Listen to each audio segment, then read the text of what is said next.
Oh, we did. We made it. Ah, Can how you are hear ya? me? I'm great. I How are can. you? I'm good. I'm good as well.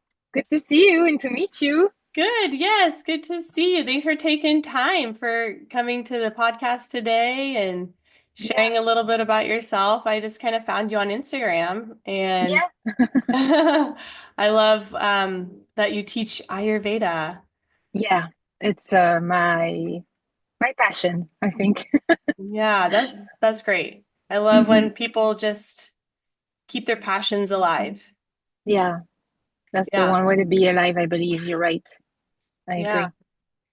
So we'll go ahead and get started into the content of today.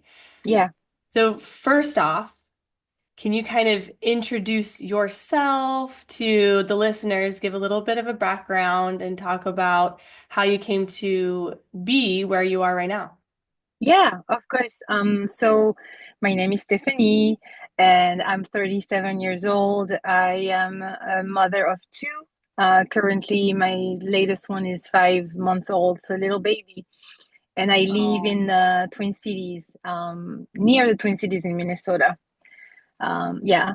So I come from France, but I've been a traveler since, you know, 23 years old. So I first moved in Australia, and then I moved to Cambodia, and now I'm in the United States. And through my journey of traveling, I've always kind of been in awe of, the way people use nature in wherever they reside to stay healthy. And I've always Mhm. been someone who wanted to help people heal and live better lives. So the way I came across Ayurveda is because I've always been a fan of the Vedic sciences. So I practice yoga, I practice traditional tantra as well. And during one of the retreats that I've been to in Thailand about traditional tantra, Ayurveda was one of the subjects that we were learning. And our Mhm. teacher, the first class, our teacher said something that really resonated with me. He said that human beings are like organic beings. So let's take a seed that has all this unexpressed potential in it, that we put in the ground, in the soil, and then we just water it and let the sun do its work, and the care also that we put into it. Then something beautiful will grow out of it, and whatever it is meant to grow will grow. And so that really kind of stayed imprinted in my mind. And I found that to be very beautiful. If we all take care of ourselves like a plant and we tend to our needs, then we can become the best expressions of ourselves. So that's what kind of made me learn Ayurveda a little more. So I started self-learning at first in 2019 at that retreat, and then I seeked more deeper knowledge through Vaidyas, through a school, and I became a certified practitioner in 2019. That's Oh, no, so not in awesome. 2019. Sorry, not 2019, actually. It was in 2020. Well, 3 years ago. Let's say that. Mm. Okay. How long was the program for you to become a So practitioner? it's like different stages. This first wellness counselor. So you take a year and a half for this one, and then there is another a year and a half for the practitioner program. So all in all, the for all the studies, it took me three and a half years. Hmm. Yeah, Wow, that's a big investment of your time. yeah, but it was so worth it. I loved it so much. Yeah. Every learning, every experiences was beautiful. Mm. Yes, I'm sure you learned so much that would be Yeah, helpful to share with yeah, everyone. absolutely. Yeah, so I love that you're sharing. Thank What's you. your favorite thing about being an Ayurvedic practitioner? What I love the most is the detective work. So it sounds funny, but the root cause of a problem is sometimes hard to get to, and you have to ask a lot of questions, and also disease doesn't happen overnight. It it's not, I'm not talking about like the disease that you get if you, for example, go outside in the rain for a few hours and then you end up having a cold. This is logical. But the Mm-hmm. disease process is something that builds from a belief about yourself or a mental pattern that then will create Mm-hmm. a pattern of habits. And those habits will either nurture balance or they will nurture imbalance. And many people don't really know what those wrong routines are. And that's putting the point there. That's like the hardest part of the work because for them, it's actually normal. So you really have to ask so many questions until you have a clear view and vision of what we need to address. And Mm-hmm. the second part that I love is the mental support because we're all different and we don't work the same with everybody. If someone has more of a what we call tamasic mind, then the way we work with them might be more through pushing and encouragement and but if someone has more of a rajasic mind where they are more active and sure about themselves, then we need to bring more information to the table to convince them to do the right things for them. So those two parts Mm-hmm. are my favorite parts in the work. Yes. And for people listening that maybe are like, oh, what is Ayurveda?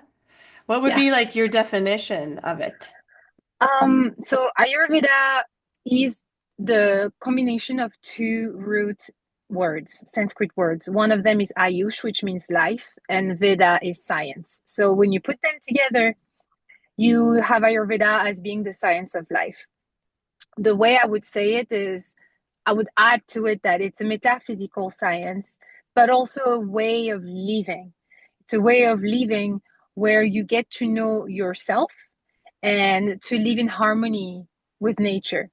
So it kind of comes across as something that will guide you as far as daily routines, seasonal routines, the things that are good for you to eat, that are conducive to health or to imbalance.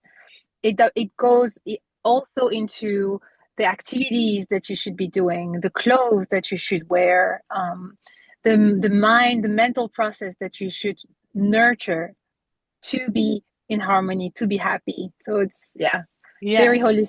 very holistic Very in its approach. holistic. Yeah. Yeah, yeah, And that's what I love about it too, is it's so natural. yeah, That's what I think about it. Because I love how it pulls in all the elements from like nature and earth and relates yeah, them to how we're made up of those same elements of earth. yeah, And so it depends on how we're made up of those elements and what's happening in the world and in the environment that yeah, affects us, like mentally, emotionally, physically, spiritually. yeah. And I think people don't even these days like take that into account. That It's is like, true. oh yeah, it Hmm. doesn't matter what's going on in the world or in nature. Like, we Yeah, kind of have taken that out of the way we prescribe things in the Western medicine, which has a place too. But I love that it's just about nature, because I love natural. I think natural is beautiful, you know. absolutely. Mm. Um, and if you can find a natural way to find a remedy for something, then that's going to be better than going to, like a medication or something. I agree. I agree. And to piggyback on what you said, it's there's been a shift with industrialization and capitalism. Now everything is control. We want to control nature. We build roofs over Hmm. our heads. We have AC when it's too hot and heaters when it's too cold. And we even now have artificial light that mimics the sun when the Hmm. sun is literally just out there for you. Um, Hmm. we can find all the foods all year round. But if we go back a little bit, if we just take us, just go back in the way things were and we try to live more in harmony with nature, then all the answers are there. So Yeah. that's where I find Ayurveda to be beautiful because it's current, like it does not try to make you live back in the Middle Age, but Right. it tells you look a little bit more about what's going on outside your window because even if you have walls that supposedly protect you, the energies, they're so subtle that they cross that. So what's Yeah. happening in the season will impact you even if you Hmm. have like the best house that shelters you, you still need to look outside. Yeah, exactly. And some people get like, and I think I'm one of them, people who get like the seasonal affective disorder where it's like you're depressed in the winter because you can't see the Yeah, sun. yeah, And so yeah, like moods and things like that change during the seasons, and sometimes we think, oh, what's wrong with me? Why am I feeling, depressed this winter? It's like, well, it's winter. So I absolutely. love Yeah, that. It kind of brings a little more kindness to how you think about yourself. It's like, well, what's going on outside? It's like raining and um, the temperature is getting colder. And I notice, have you ever heard of people say like, when the temperature's changing and it's getting cold, I can tell because my knee starts acting up, you yeah, know? absolutely. Yeah, It's yeah, like people say that all the time. And yeah, I have felt that too, because I have some knee injuries and hip injuries and things, and they start acting up if the weather's like changing and getting wet or something like that. yeah, yeah. And so, So, without even knowing about Ayurveda, Ayurveda has an explanation for it. mhm, It's really explaining how the cold qualities on the outside will impact whatever is going on in your knee joint. If there is a presence of what you might know as ama, which is means ama means the not self. It's what is not part of the self is inside you, and that kind of puts itself into your joints or inside your body. And the doshas will also get have an action on your joints too. So mhm, when that happens outside and there's that wet and that cold quality that resonates in the ama or in the vata present in the joint.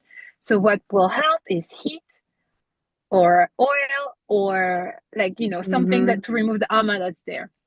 Yeah. And it's so And beautiful. it's just simple too, right? It's like just Yeah, it's temperature. that's And, it. I talk a lot about that. Just temperature can make such a big difference.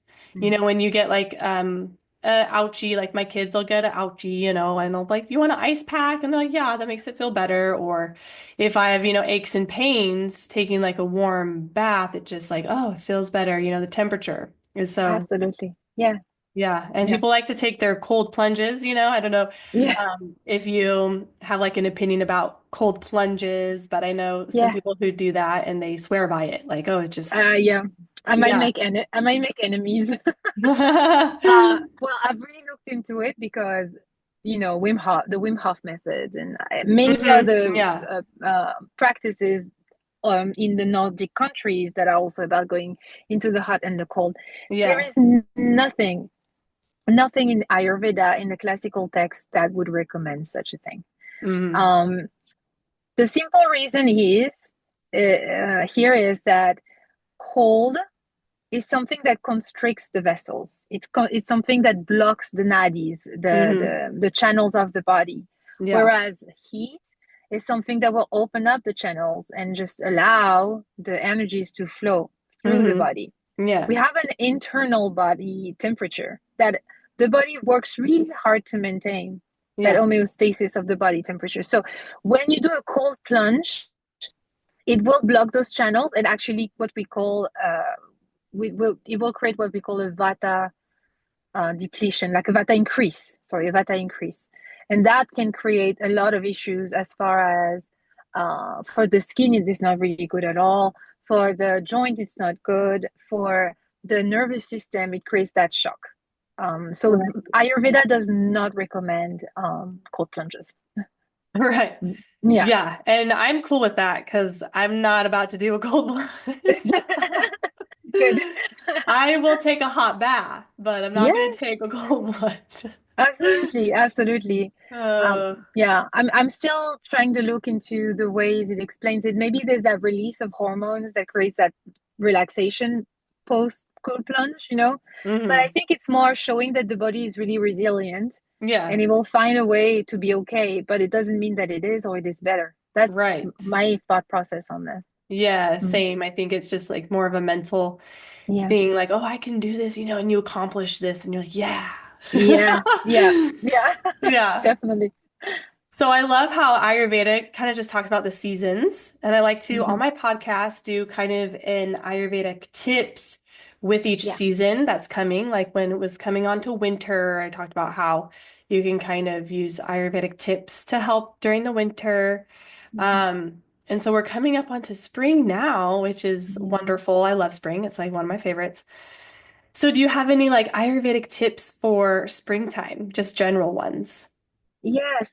So the classical texts have a clear guideline when it comes to transitioning from winter to spring. It's what we call ritucharya. So it's literally the regimen of the season. And for that, it's just nice to understand what happens in nature. Mm-hmm. With winter, everything is kind of slowing down and in hibernation. It's Yeah. the glory of the kapha dosha. So for those who don't know what kapha is the combination of earth and water create that energetic principle in the body that rules anabolism, stability, muscle building, but also lethargy, and like those dull thoughts in the mind. Mm-hmm. We need it. We need kapha, like we need the other doshas to survive, but we need it in the balance aspect. So when in winter there's the cold that increase outside, cold also kind of increases, or the not the so much the cold, but more the dense and heavy qualities of kapha build inside, Mm-hmm. because we eat more nourishing foods, and so that stays in the body. Yeah. When in the spring comes, the sun energy outside increases, so the heat outside will increase, and that will go through us and melt kapha. It will melt the heaviness that was built up and the cold that was building up, which is why Mm-hmm.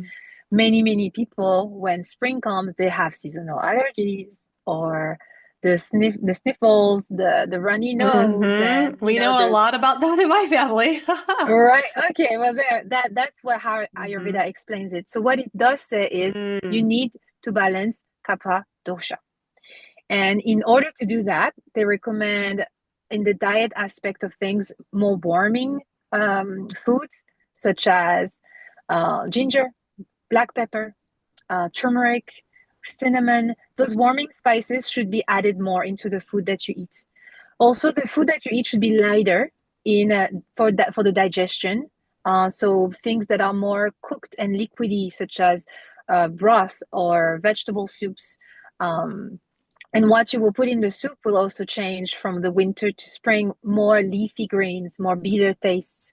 That will help the kapha to be expelled from the body. Yeah. Also, exercise is a big thing. Warming exercise helps. So, in your yoga practice, maybe you could have more of a vinyasa flow. You could have more of um, aerobic sort of exercises that will help you. And Um, this is for winter this is or for the for spring, just the for transition. spring, absolutely, yeah, because Okay. the transition from winter to spring is one of the most critical one. There's two big transitions in the year that you have to manage properly. It's the transition from summer to fall and the one from winter to spring. So what I'm saying here is for spring as well. Yeah. Okay. Okay. And so another thing that they will recommend is an Ayurvedic spring cleanse. Um, in the traditional text and in countries where it's allowed, like India, the cleanse will mean that you actually practice what we call vamana, which is vomiting. I know it sounds kind of, oh my gosh, I don't want to vomit. But it's because Yeah. kapha resides in the upper part of the body, hence the sniffles and all. We are in the US, you can't do this. There's another way you could practice a spring cleanse, and that's through what we call the purgation. But everybody nowadays does cleanses, Mm-hmm. a lot of people, Yeah. Yeah. right? Like juice cleanses and stuff. So it's kind of Yeah. interesting because, in essence, it's not wrong to do a juice cleanse. We think juice is clean and it's green and it's light, but it's actually heavier for the body to digest because it's non-cooked. So Ayurveda will do a cleanse very differently. It would actually recommend more liquidy light food like soups and broths, or Mm-hmm. khichdi, which is the famous meal to help with detoxification. It will then follow up with what we call an internal oleation. So you will take a medicated ghee internally to help basically remove all the toxins from the extremities back into the GI tract. And then you would do a purgation or an elimination therapy. So it's a very beautiful process. it's good to be accompanied with it. So that I also do that in the transitions.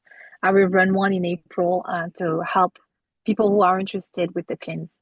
Oh, nice. So, Mhm. do you work for like a facility or company, or is it a individual business where you get clients?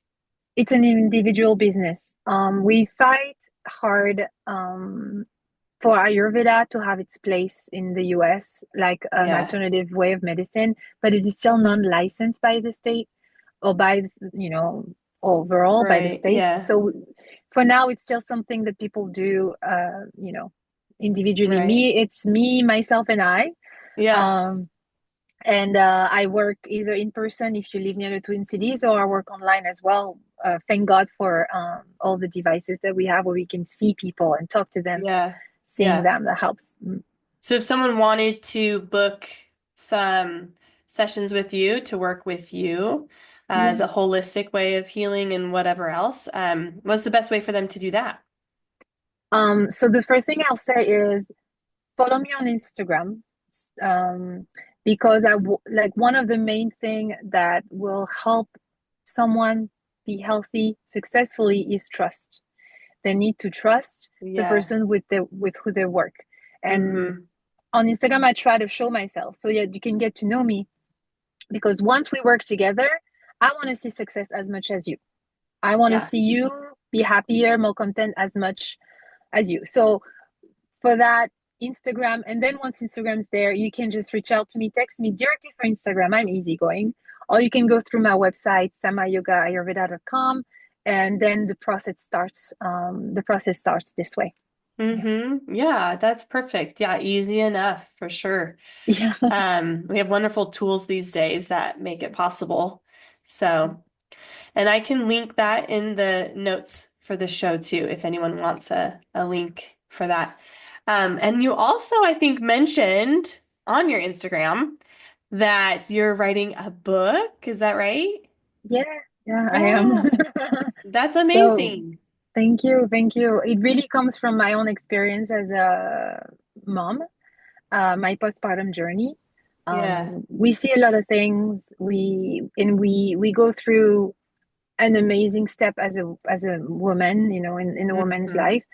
And Ayurveda has so many insightful and supportive guidelines for mothers because it's a step in my life that has been very critical. I'm a Vata Pitta Prakriti, so which means my constitution is ruled by the Vata energy and Pitta, but Vata mostly. And childbirth is very Vata aggravating. So I needed to be very careful with how I was going about it. And using Ayurveda, I found myself being more stronger for me, for my kids. My recovery and the postpartum journey was easy. And because I see so many other women that, the rat race, you just have a kid and then you go to work straight away, or you go through all these things and you normalize them because you still have to compete in this modern world. I thought this book would help because I Yeah. put in there everything that Ayurveda recommends, the things that I've done for myself that were helpful. I hope it will do the same for whoever reads it. Mm. Yes, I think that would be so beneficial and using natural ways Mm. with motherhood and postpartum and all that, I think has such value because giving birth is like it's a natural thing. And luckily we have Western medicine to help with things if we need to. And I definitely loved my epidurals. Um, but yeah, I think we sometimes put a lot of pressure on ourselves as mothers to like hop right back up into our routines and feel like ourselves again. And sometimes for me too, like it takes some time, like, oh, I don't feel quite normal for a little while. I need a Yeah. lot of extra sleep and, it's just a huge adjustment. And so I love that you're trying to support and help mothers at that transition phase because yes, it is a big transition. Yeah. Um, so I love that you're doing that and you're awesome. And how many kids do you have? Is it one or two? I have to. Yeah. Two kids. Oh, Yeah. how old are they? My daughter is 3.5. My son is 5 months. Oh, so fun. You must be Yeah. so busy, balancing I'm, all of that with your yeah. practice.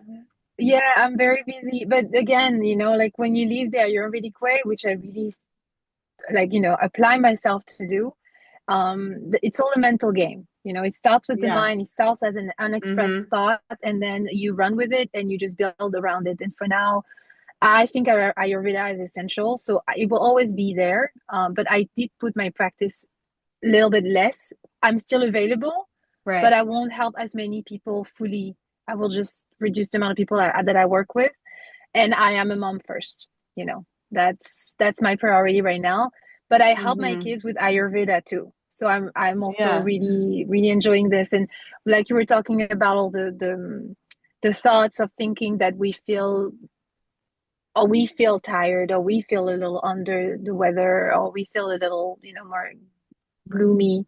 Um, Ayurveda also will bring guidelines for this, just telling us that this is okay, and that is because of your doshas just be harmonizing themselves. And so it will recommend practices to help with that too, you know? Yeah. So that it's like the best friend on the on the Yeah. side. It's always there for you. You can pick what you need from that. Yeah. And I love Mm, that you talked about the mental work, the thought work as a part of Ayurveda. I wasn't as familiar with that part of it, but I mhm. am a huge believer in thoughts and how they create our reality. Yeah. So I love that Ayurveda does that as well. I'll have to learn more Yeah. about that. Yeah, absolutely. When you look into yoga, right? Yoga, it says that we start from the unexpressed consciousness into the expressed consciousness, from Purusha to Prakriti.